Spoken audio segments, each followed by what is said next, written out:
We can all agree writing is tedious. From writing your school project, your business documents, or a random writing, the Grammarly app ensures you are writing with the right vocabulary and context, powered by machine learning algorithms that suggests better vocabularies and ensures your tone is right for your purpose of writing. Let me guess, you've used the Grammarly app before, but if I am wrong, then I'm pretty sure you'll use it soon. Except you decide to not write anything on the internet. But even if that's the case, there is a high probability that someone you know uses it. The effectiveness of the Grammarly app has seen its revenues soar through the roof repeatedly, recording over 7 million daily users and over $70 million revenue yearly. What is the secret sauce of the Grammarly brothers, and how did they build Grammarly to become one of the most used grammar checking tools? Fasten your seatbelt as we take you through the story of Grammarly. Hey everyone, and welcome to Booked, where we inspire others with inspiring stories. In today's story, we'll go over the story of Grammarly and its journey to the top. Every big startup you see today started as a business idea seeking to solve a huge problem. It's always about observing a problem and then building solutions to fix the identified problem. Like I mentioned earlier, not everyone likes to write. And when they do it without paying so much attention. Moreover, English, which happens to be the most used language for education across the world, is to some people a second or even third language. So it's common practice for students to copy each other and download assignments online. This was considered a problem in the educational system with no known solution until the Grammarly app founders showed up. In the early 2000s, during the internet boom, students leveraged the internet to share and plagiarize academic work without the professors finding out. But while other students were busy using the internet to cheat, Alex Shevchenko and Max Litton saw a business opportunity. They saw things differently and started thinking of ways to solve the problem. Every challenge you encounter today is a potential business idea. It's all about what you're seeing. While others are seeing a challenge, innovators see an opportunity. This was also the same case with the Grammarly founder.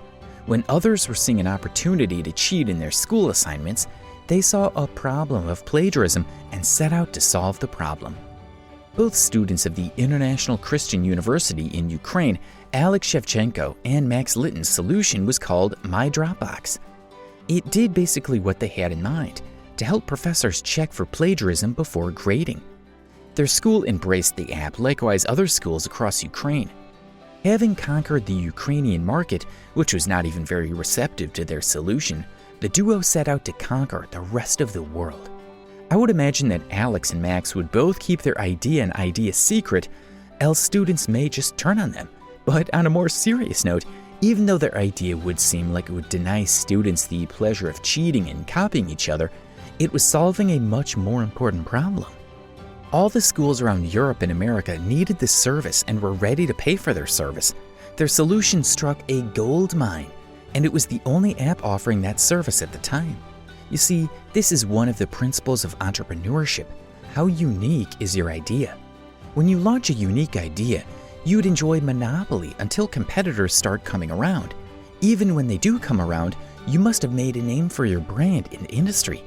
Just like Peter Thiel, a popular Silicon Valley investor, puts it in his book 0 to 1, monopoly is the condition of every successful business. So, how unique is your business idea? Or are you just reinventing the old wheel? From My Dropbox to Grammarly. As the popularity of My Dropbox continues to wax stronger, the two founders had a major challenge. They couldn't sell the app license to universities in America due to certain trade policies. To overcome that challenge, the young entrepreneurs decided to relocate closer to their target market and further their education in Western universities. Maxim was admitted into Vanderbilt University's MBA program in Tennessee, and Alexei began his MBA program 2 years later in Toronto. This move helped them penetrate the North American schools, whose language of instruction was mainly English. Within their span of their operation, around 2 million students used the product, and over 800 universities also subscribe to their service. While uniqueness is one of the major success factors for startups, it is also important for founders to pay attention to market trends and how users are interacting with their products and services. Alex and Max are two smart chaps, and even though data analysis wasn't a big trend in those days, it didn't take the duo too long to realize that a lot of people who were not into academics were also signing up on the app to use their service. They soon realized that there was indeed a bigger market for their technology, but instead of pivoting, they decided to sell the app and start a new company with a more robust infrastructure that will not just check for plagiarism, but also help in other aspects of writing to meet the demand of other categories of people signing up on their app. Nowadays, 95% of North American colleges use all kinds of plagiarism app, but it's fair to say my Dropbox started that movement and deserves the credit for that invention. The Grammarly success. After selling my Dropbox for an undisclosed amount, the duo decided to venture into designing a more robust writing technology. They invited their CTO, who helped them write code my Dropbox, and made him a co-founder. With 3 co-founders in the Grammarly team, they opened a new page of innovation, which by a lot of standards is one of the most remarkable software in the world.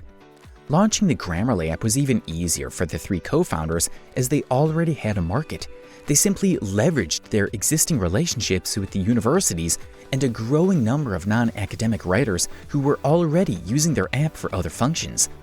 They also didn't require many funds at the beginning, since they have the technical team to develop their product and an existing network to sell to. The Grammarly founders used the money realized from the sales of my Dropbox to sustain the operations of Grammarly, bootstrapping it to millions in revenue.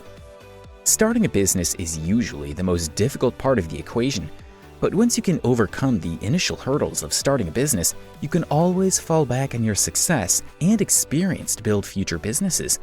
This was exactly the case with Grammarly. Having succeeded in my Dropbox, all they did was build on their experiences and network. The rapid growth of Grammarly was not only limited to the app, they quickly designed multiple extensions to sit on writing apps like Microsoft Word, Google Docs, and now has an extension sitting nicely on web browsers like Chrome, Safari, etc. Not forgetting to mention that another strategy the Grammarly founders adopted was to offer a free service by allowing writers to check their spelling and punctuation for free. Even their writing extensions on Google Chrome and other browsers were free as well.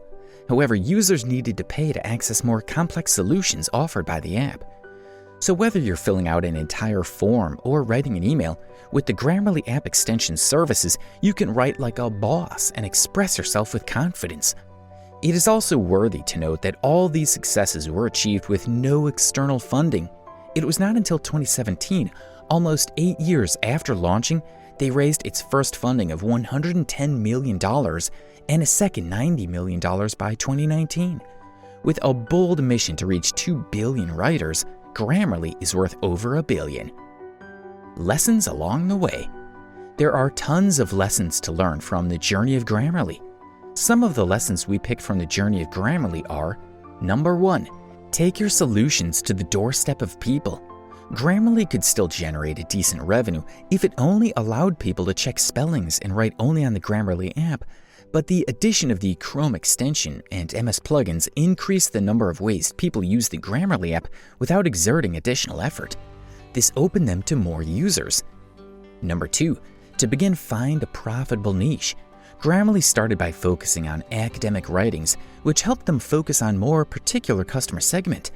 All they did was contact academic institutions, particularly those in the West that were receptive to new ideas. Playing in a niche market helps you channel your energy and resources to an area. You know the saying, if it is one thing you know how to do it so well. Number 3. Perhaps the most vital factor to the success of Grammarly was paying attention to its users. Remember, Grammarly only came about as a result of paying attention to the usage pattern of my Dropbox. If they weren't paying attention, they wouldn't have noticed that people were using their app for non-academic writings.